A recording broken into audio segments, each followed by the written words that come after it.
Hello, Cyberpunks. I'm your host, Brenden Lupus Daemon Sandifer, and welcome to our Cyberpunk podcast where we discuss various cyberpunk media. With me today we have Barry, Hello. Matt, Hi. okay, Grim, No. Greg, Hello. Randy, Hoi, Chumbas. and Sammy, who is muted. Mm-hmm. So today we are discussing Season 3, which is the final season of Batman Beyond. I know, sad day. Assuming my phone wants to stay on for this. So, Season 3 features the return of several villains, including Talia al Ghul from way back in the animated series, and Ink from Season 1. Now, there are a few episodes in this season with dealing with DNA splicing or gangs. And as for cyberpunk-related material, it's kind of barren. One could argue that the consciousness transferal device seen in the episode Out of the Past is along those lines, but that's, up for debate. The closest this season really gets to cyberpunk, though, is in the episode Countdown, which we see the return of Zeta, the robot assassin from Season 2. And before we get into specifics on if this is cyberpunk, what checkboxes it marks, I'm going to go ahead and go through our fun facts. So one established DC hero that the producers thought would probably show up in this series is the Huntress. They were getting a lot of pressure from the network, who said you have to do a new Batgirl. The producers also wanted to do another female crime fighter along the lines of Batgirl, but they didn't just want to add in her. They didn't want Batgirl Beyond. They also didn't want to have a reoccurring Batgirl character as much as the old New Batman Adventures from 1997 had. They don't. They didn't want to have someone who teamed up with him every episode.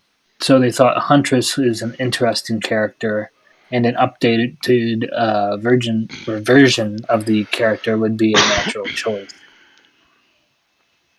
Fun fact number 2: Warner Brothers hired Paul Dini and others that worked on the show to write a live-action screenplay based on Batman Beyond. It was to be directed by Boziakin.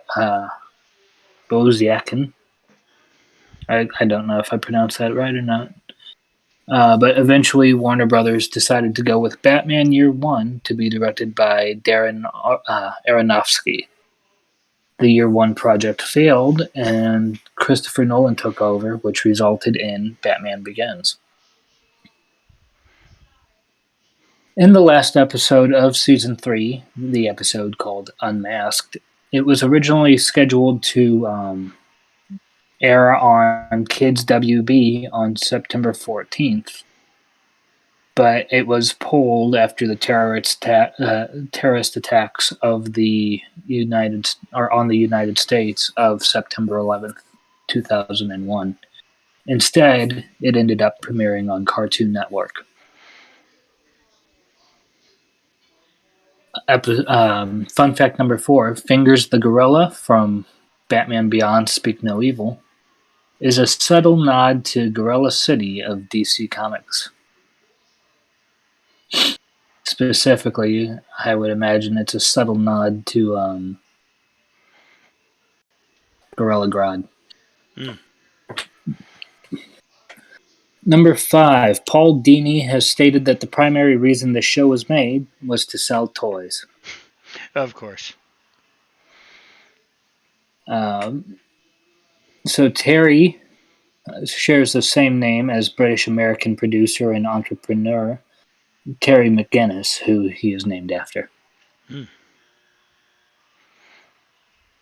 Number 7, Jodie Benson, who played Aqua Girl in Batman Beyond the Calls Parts 1 and 2, played another animated aquatic female, Ariel in The Little Mermaid, The Little Mermaid 2 Return to the Sea, The Little Mermaid Ariel's Beginning, and The Little Mermaid, the 1992 version. And finally, our last fun fact, which is a little wordy, so I'm going to try and get through this as quickly and clearly as possible. The creators purposely tried to avoid or minimize appearances of various characters from Batman's past, as they wanted the series to be able to stand on its own and not rely on gimmicks like Two-Face Beyond. Only 5 of the original Batman's rogues appeared directly in the series: Mr. Freeze in Batman Beyond Meltdown, Bane in Batman Beyond The Winning Edge, Talia and Ra's al Ghul in Batman Beyond Out of the Past, and the Joker, whose corpse may or may not have made an appearance in Batman Beyond Joyride, and who is the subject of the follow-up movie Batman Beyond Return of the Joker. Harley never appeared in the movie, or Harley appeared in the movie, but is never encountered by the new Batman. 2 non-villain characters from the past appear. You see Barbara Gordon, who's a reoccurring character, and Superman, who appeared in Batman Beyond The Call Parts 1 and 2. Additionally, other past characters were referenced without directly appearing. Terry trains with android versions of the Riddler, Two-Face, and Killer Croc in Batman Beyond. Terry's friend dates a robot. And in Out of the Past, featured a musical based on Batman, featuring actors and actresses playing versions of Robin, Commissioner Gordon, Joker, Penguin, Two-Face, Poison Ivy, Harley Quinn, and Catwoman, as well as Bruce looking at pictures of Zatanna, Selena Kyle, and Lois Lane. Other series set in the DCAU crossover with this one. So you have Static Shock, Future Shock, which featured Static Shock traveling to the future and working with this Batman. And Justice League Unlimited has several references, specifically the name of Justice League Unlimited, and the Watchtower first appeared in The Call. Justice League Unlimited, the Once and Future Thing, Part 2, Time Warped, took place mostly in this future, and Justice League Unlimited Epilogue was a story set in this Batman's future, intended as a de facto series finale to this show. So, that being said, is this Cyberpunk? I am going to immediately go and say no. And looking at our core tenets here, dystopian future or alternate present, yes, you still have that. Present implants or cyberware, you didn't really see any in this season. Mega corporate villains with no morals, no, it's just high school drama. Wide class difference, yes, it's in the show, no, it's not really shown. Society on the verge of breakdown or outright revolution, there might have been some hints toward it in this season, but nothing clear enough to say, yes, it's in there. Ecological or environmental damage to the extreme? No, nothing more than previous seasons. Cyberspace, you do see that with some VR games. And then gritty, as much as the last 2 seasons have been. AI, if you count the robot Zeta, then yes. Big Brother is watching you, you don't really see that as much in this season.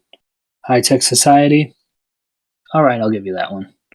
Postmodern deconstruction, no, not really.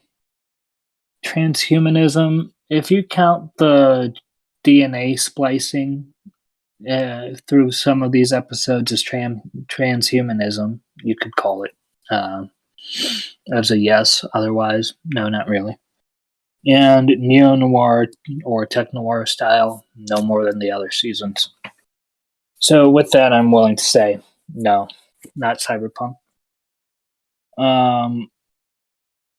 Let's go to Randy. What are your thoughts?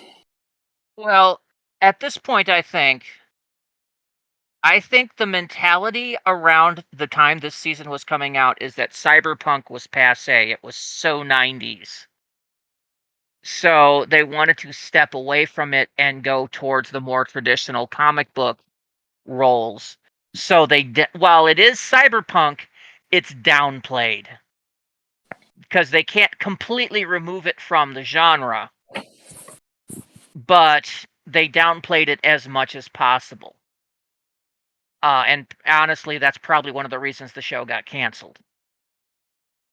Is it was just they didn't want to deal with the cyberpunkism of it, and like you said, there are still certain elements. The gene splicing stuff is definitely cyberpunk. Right. So it kind of rises and falls, but it's definitely more muted than it was in previous seasons.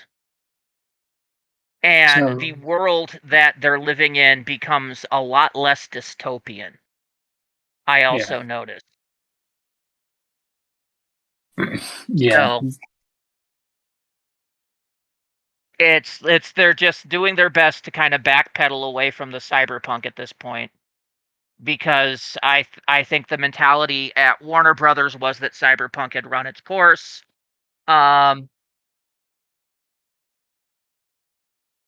What year was this coming out? This was 2000, 2001. Okay, remind me. No, the Matrix sequels had not been out by then, but the first one was out, right? I think so. Yeah, so we hadn't gotten to the disappointment of it yet, but I think after the first Matrix movie, I think the mentality was, no, you can't top that. So let's move on to something else, and they just tried to adjust their show to be a little more comic booky, less cyberpunky. All right. So your verdict is no or yes or adjacent? Well, the previous series had been cyberpunk, correct? I wasn't here last week, remember, I had a cold. Yeah, we decided season 2 was Cyberpunk adjacent. In season 1, back in September, we decided it was Cyberpunk. Yep, so basically it kind of goes on a slide. I wouldn't call it cyberpunk adjacent, I would call it cyberpunk muted. And then this is even more muted to the point of it being suppressed. So we will mark that as a suppressed from Randy and move on to let's go to Matt.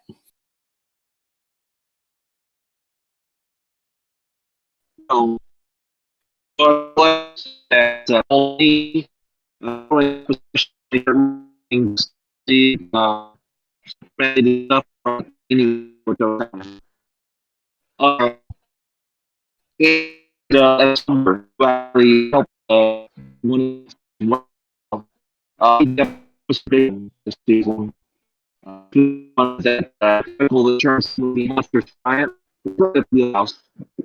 since he also wrote on Animaniacs and Freakazoid, a bunch of the others.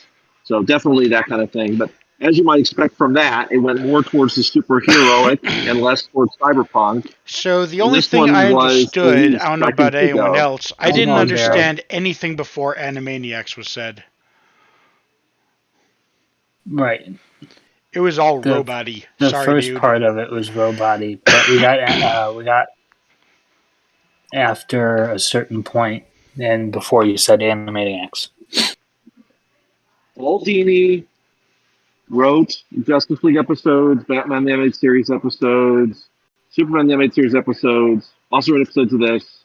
As I might expect, it's going farther and farther away from cyberpunk. The answer is no, no, no, no, no. Hopefully, some of that came through.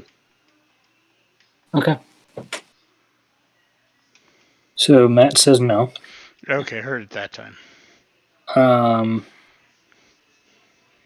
Barry, what are your thoughts? I don't think I ever saw the third season, so I'm just gonna agree with you guys. Okay. Okay, Sammy? Oh, right. I was going to say that's one of the things I was trying to say. Am I audible? Yes, you are right now. Okay. I had not seen the show for the third season. Apparently, I hadn't seen much of the second season, and I didn't see it all of the third season until like a week ago. Right after we finished recording the last episode, I went and watched the entire third season. My goodness, no wonder it was so forgettable. I completely forgot everything about the third season. Not a single part stood out to me. So I was very glad to find out there was some salvageable stuff watching it because I skipped it entirely when I was a kid. Because this was 2000, 2001. There were so many good shows on. I completely skipped it.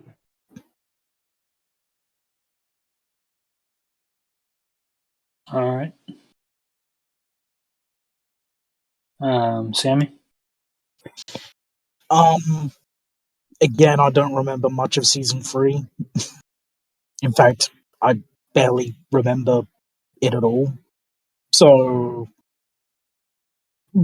being that it's so forgettable, I'm just going to say no. All right. And leave it at that. Greg? Was it Cyberpunk? No, sadly, no. And with episodes that were two-parters like The Call and Curse of the Cobra, it wasn't even very good for Batman. Agreed. They could have left out those two-parter episodes and done, for original kind of ideas instead of just fillers. Grim. Apart from the episode that's been mentioned already, I'm going to vote no. All right. Did it add anything to the genre? Nothing I can remember. It still, led into the Zeta spin-off series, but that's about it. I forgot they even tried to spin that off. Dear God. And we will be covering it at some point. I don't think I ever watched the spin-off. Well, the problem with it is a lot of the writers, specifically Paul Dini and a couple of the others that wrote for Zeta, weren't involved. So I'm sure you'll see the effect on that. Also, this was after this show concluded, is when Zeta came out, which meant that there were a lot of rules and things they had to follow in regards to the show that lowered its quality immensely. And I'm sure you'll see what I mean. This is great concepts, but they very much kiddified it in a way that's very disappointing. You'll see what I mean. Didn't Static Shock originate off of one of the Batman animated series? No. That's a completely different thing. Static Shock was originally owned by a different comic book company. Image Comics. Image Comics, thank you.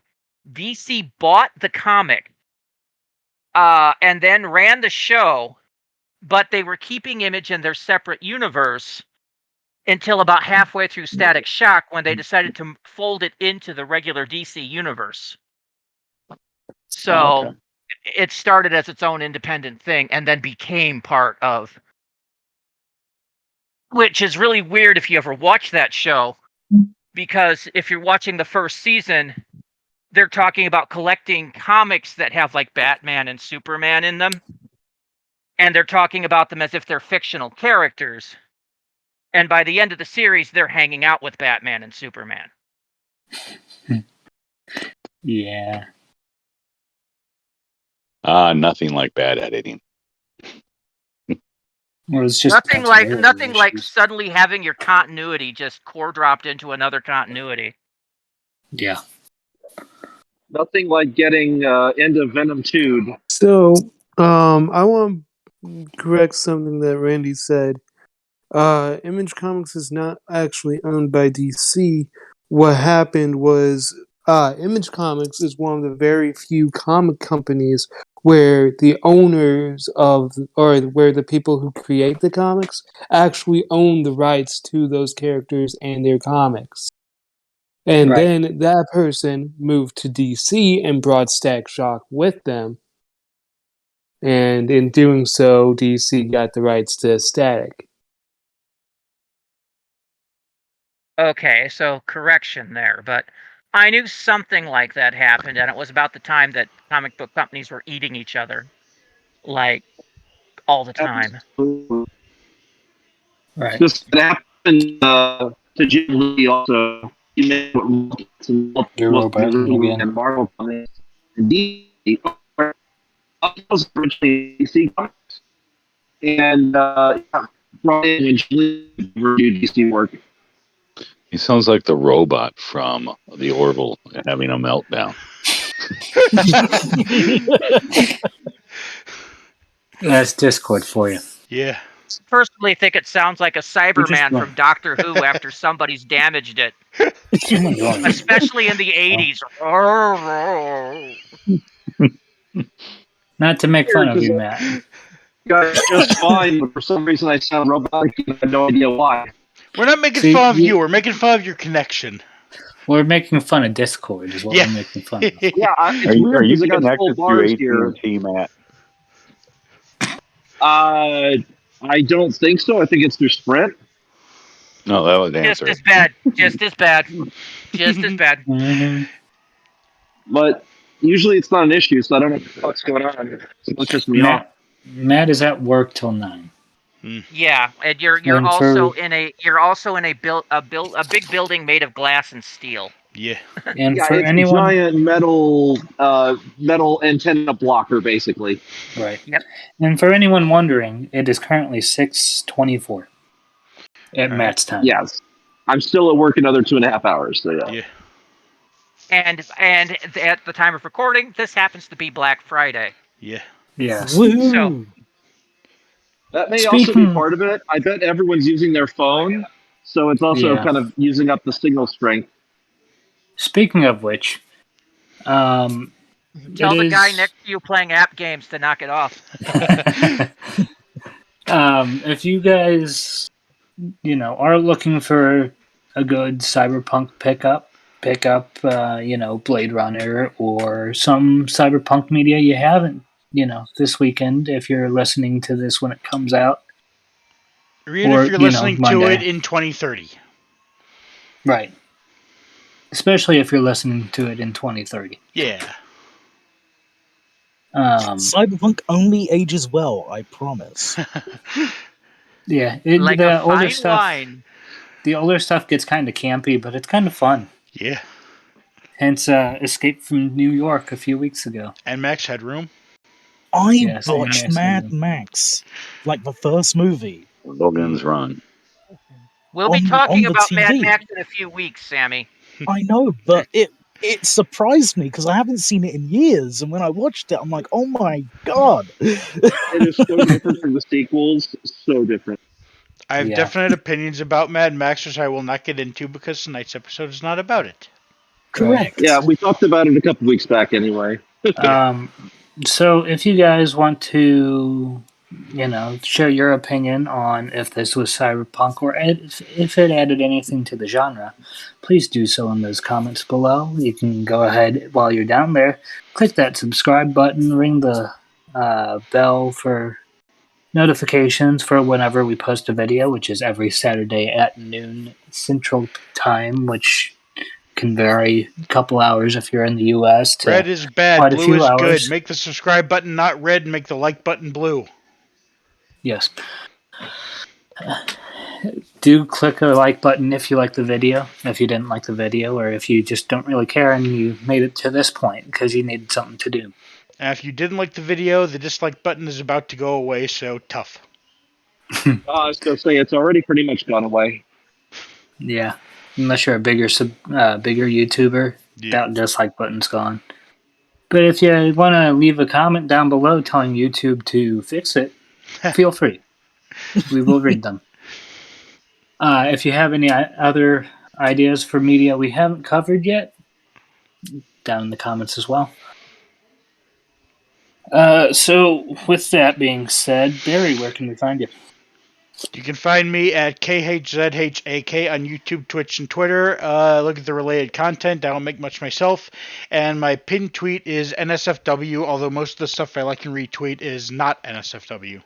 Who's next? Randy. You can find me Tuesday nights at 10ish p.m. on an Unearthly podcast talking about all things Doctor Who. We're currently going through the current 13th series of Doctor Who with Jodie Whittaker, and are just past the halfway point at this time. You can also find me Wednesday nights at 6ish p.m., sometimes 7, when me and Barry and a couple of friends play Phasmophobia. When my computer decides to cooperate. Well, yeah, when you're not using a piece of junk in Chicago, yes. Generally, we're getting our ass kicked by ghosts. Yeah. We might be trying a few other indie games, but we haven't decided yet. Mm-hmm. All right. And Matt, I believe you have the SNM game, or SNM game dungeon, which is on Twitch. It's SNMGD, Stephanie and Matt Game Dungeon, and on YouTube it's SNM Game Dungeon. Yes. Boy, I bet people come there all the time looking for something else entirely. Well, that's why if you haven't seen our intro video, we make jokes to it in the intro video for that exact reason. And they're just waiting for somebody to whip it out. We run a very clean dungeon. There you go. If your theme song isn't done by Devo, you're not doing it right. So, for this podcast, or actually, before I do that, Greg? Oh, you can find me on YouTube with my channels, which I'm adding a new one here shortly. All right. And for this podcast, you can find us on Facebook, Twitter, Instagram, and Twitch by searching Gen Cyberpunk Pod. Our YouTube channel is Generation Cyberpunk. If you haven't listened to this on there, which most of you, I believe, probably have, you can find it by searching Generation Cyberpunk Podcast. If you want to hear more from our group, check out the Thanks for Nothing podcast on the FML Productions YouTube channel. We also do various D&D campaigns on that channel and are in the process of making an anime. If you want to donate, we do have a Ko-fi link in the description of our Thanks for Nothing podcast. Donations are welcome, but by no means necessary. Next week, we will finish up our Batman Beyond talk with Batman Beyond Return of the Joker. And until then, we will see you later, Cyberpunks.